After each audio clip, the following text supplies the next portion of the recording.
ख़वातीन का एहतजाजी धरना जो कि हुसैन सेठ कंपाउंड की जगह पर चल रहा है, गुज़श्ता 3 रोज़ से आज चौथा दिन है जी।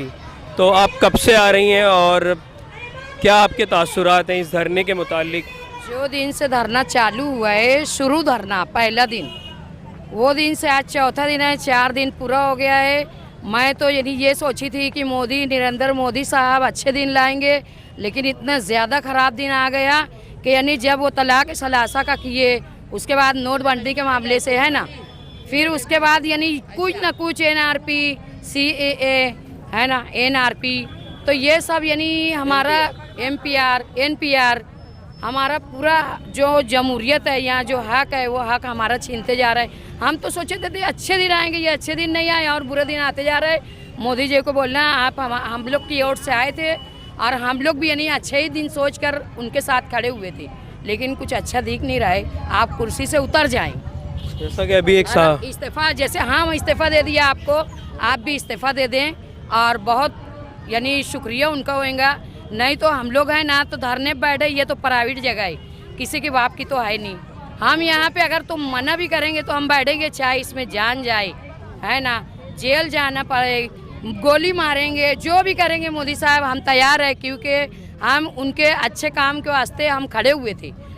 मोदी साहब का जो 1 लाख नागा, ये सब ऐसा शब्बीर, जो उनके साथ शब्बीर है, 1 लाख नागा है, ये सब रियाज अली सर हैं, ये सब बहुत अच्छी हम लोग को हिदायत इतनी अच्छी दिए थे मोदी साहब के बारे में कि हम खुश हो गए थे कि अपने गांव और अच्छा सुधार लिया आएगा, लेकिन सुधार आया नहीं और ज़्यादा हम लोग को रोड पे आना पड़ा।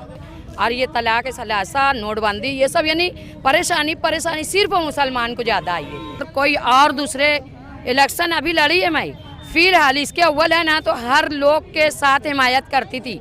मुझे ये पार्टी से तो इतनी खुशहाली नहीं थी, लेकिन कुछ अच्छी बातें सुनाए थे, जो वजह से मैं आपने बीजेपी को हिमायत दी? हिमायत मैं की कि भाई मैं खड़े होंगी, अच्छे दिन आएंगे। तो ये इतने अच्छे दिन आ गए कि रोड पे आना पड़ा। नहीं तो मैं ना मदरसे की आलमा है, मेरे लिए तो ये गैर वाजबी काम था। मैं तो खड़ी नहीं होती, वो अच्छा रहता, लेकिन है ना कुछ अच्छा सोचकर खड़ी हुई थी कि मोदी जी अच्छे दिन लाएंगे, अच्छे दिन नहीं आए। जैसे कि पहली बार हो रहा है, बरसों में ऐसा देखने में नहीं आया कि औरतें सड़कों पर आ गई हों।